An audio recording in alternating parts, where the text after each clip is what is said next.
Welcome to a Telltale Books video. I'm Greg, and I'm going to continue my Frances Stevens series in this video with her second work from April of 1917 titled The Nightmare. I read The Nightmare in this excellent edition, The Nightmare and Other Tales of Dark Fantasy, which contains most of Frances Stevens' work, published by Bison Books, which is a division of the University of Nebraska Press. Only in trade paperback, but it's a very well done book. Beautiful cover, excellent stories, and they have an entire series of these Bison Frontiers of Imagination, they call it, that all have kind of a similar cover look, and a lot of really great authors from this period of time, like Arthur Conan Doyle and Edgar Rice Burroughs and Abraham Merritt, and just a nice variety of authors publishing before the pulp magazines really took off in the mid 1920s. So excellent books. Definitely can recommend these books to you. This particular book has an introduction. It's edited by Gary Hoppenstein, and it has an introduction written by him, which is titled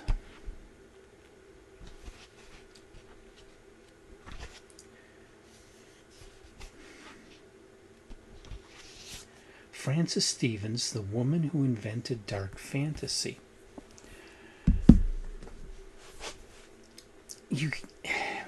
She kind of did, kind of didn't. Okay. Frances Stevens started writing these kinds of dark fantasy stories that are very similar to what H.P. Lovecraft wrote, similar to what A. Merritt wrote, and you can find these stories echoed in some of the early works of Jack Williamson and Edmund Hamilton. Okay, there's influences with the other writers of the 1920s, 1930s, but Frances Stevens, the description of what dark fantasy is basically cosmic horror, basically the H.P. Lovecraft kind of thing. And she does predate Lovecraft with that. But what you have to remember is that somebody else was writing this kind of dark fantasy or cosmic horror before Frances Stevens, before A. Merritt, before H.P. Lovecraft. You had William Hope Hodgson.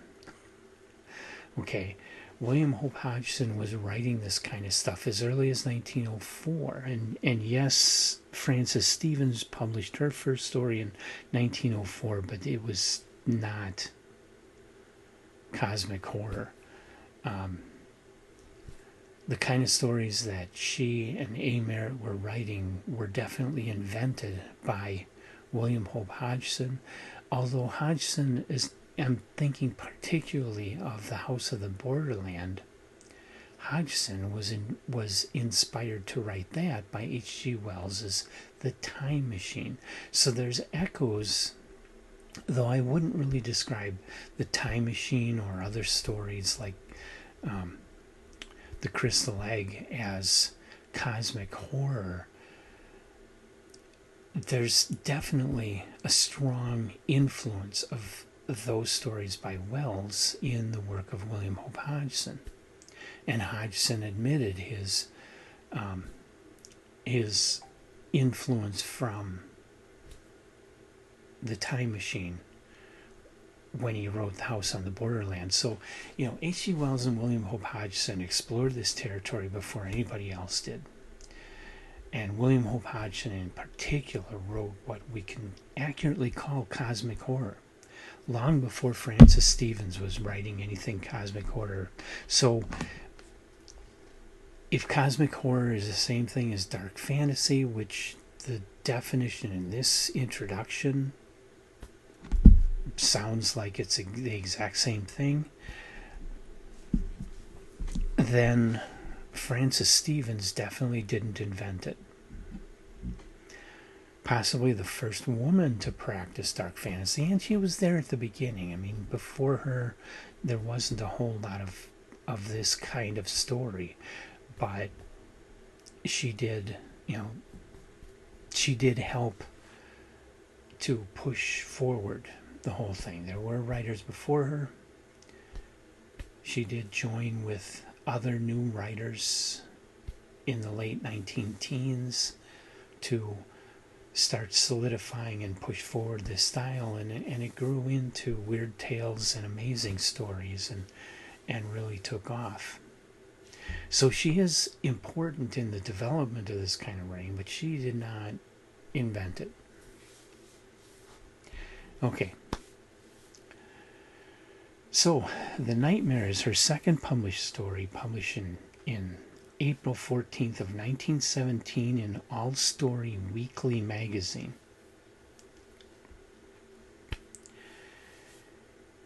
And it has alternate titles of Nightmare, A Tale of Waking Terror, and Island of Nightmares. It's a novella, so it's not a short work, but it's not quite a novel. It's only a novella.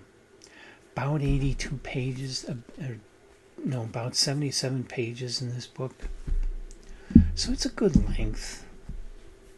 It can really get into a bit of story. And that story is a man named Jones. I forget his first name. I just have Mr. Jones on here. He's on the Lusitania. For you history buffs, you'll know that's the ship that got sank by German U-boats and had a lot to do with American involvement in World War I. That was a very pivotal moment with World War I, is the sinking of the Lusitania. Well, Jones was on this and went overboard into the ocean and didn't drown. He finds himself washed up on an island.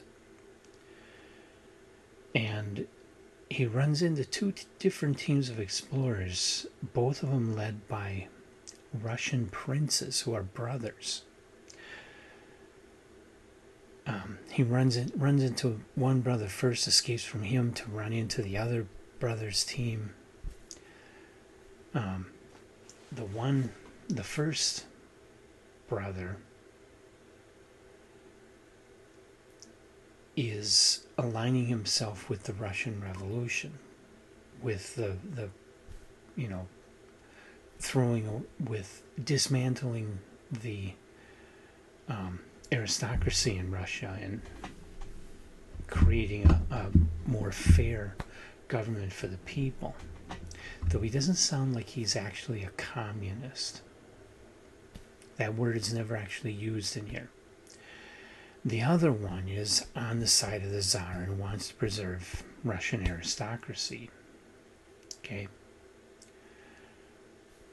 And they're on this island because they met up with a guy named Mr. Holloway, who told them a story of an element on this island somewhere in the oceans. Turns out it's in the Pacific, and it's a mystery how Mr. Jones got from the Atlantic Ocean, where the Lusitania sank, over to the Pacific Ocean by swimming. He didn't. It's complicated and revealed at the end of the story. But Mr. Holloway had been to this island, and he's explored it a lot, and he found this element on this island that's able to convert lead to gold. And he claims that the island is just loaded with this element. So these Russian princes are all there, one trying to get rich, the other one trying to raise money to help the people rise up. And so they all are on this island, and you have to crawl through this cave in order to get to the interior of the island. It's basically a deceased volcano caldera. And so to get in to the interior of the island, you have to go through these caves, and you crawl the whole way. And then when you get in there, it's kind of like a lost world. First thing I thought when I was reading this is, must have been influenced by Edgar Rice Burroughs' Land That Time Forgot. But I looked it up, and no, Land That Time Forgot wasn't published until 1918. But Arthur Conan Doyle's The Lost World was published in 1912, so this is very much influenced by Arthur Conan Doyle. Anyway, they all follow Mr. Holloway into the interior of this island, where they find this lost world with cannibal plants and these giant bats and this whole ecosystem that is nothing like anything on Earth.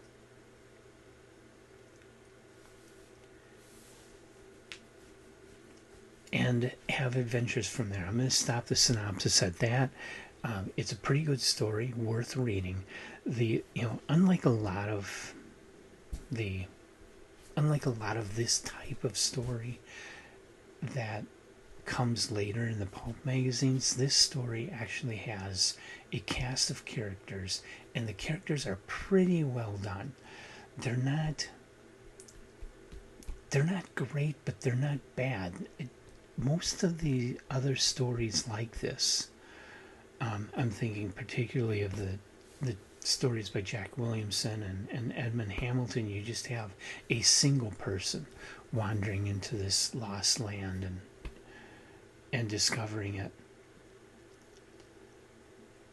This book has a whole cast of characters, and the interactions between the characters, the dynamics between the characters, how they are related to how they know one another, and the past histories they have with one another and everything, is very well done and very interesting. Although the characters, particularly the woman in this story, are a little bit stock characters. They're not quite as fleshed out as what we would expect in a book today. They're still very well done, and you got a really good story going on here. And on top of that, very strong imagination of this lost world in the island. It's really cool. I loved it.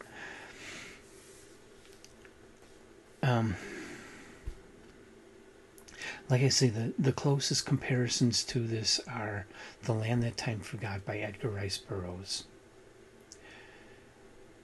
which involves a Nazi submarine that goes underneath the ice of the Antarctic and comes up in a lost world.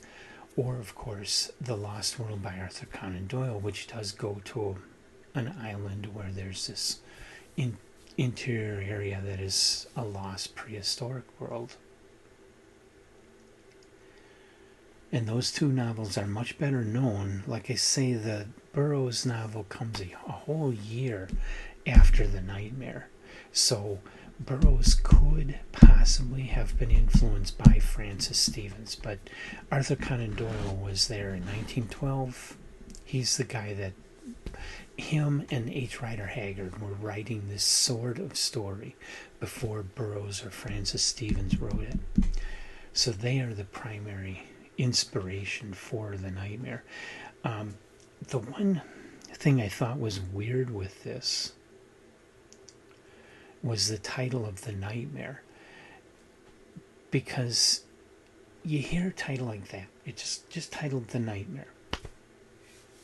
I mean, one of the alternate titles, Island of Nightmares, that's a little more appropriate, I think, for what the story really is.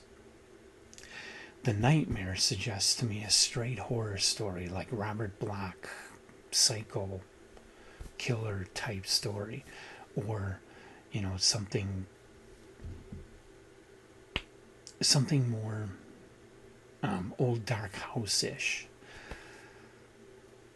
And that's not what you get here. What you get is a lost world story. So the title is kind of it'll confuse you if you go into this seeing the title and thinking you're getting a horror story. There's some horror to it, but it's really more like Conan Doyle's The Lost World. It's really more of a Lost World type story. Anyway, I did not think this was a great story. Okay, it's not quite a top tale, but I thought it was very, very good. Definitely worth a read. Definitely showing Francis Stevens to be a major voice in the beginnings of weird fiction, and somebody that is worth checking out, worth putting up there alongside authors like A. Merritt, H.P. Lovecraft, William Hope Hodgson, Austin Hall, the progenitors of the weird tale. Have you read The Nightmare? If so, leave your comments in the comments section and come on back for more Francis Stevens. The next one is going to be a full novel. I believe I'm reading this with Emily, titled The Labyrinth, and that, by the way, is also in The Nightmare and other stories, other tales of dark fantasy. So come on back for those and all the other videos we do, but be sure to hit the like button and the subscribe button to keep track of us, and come and see me in the next video.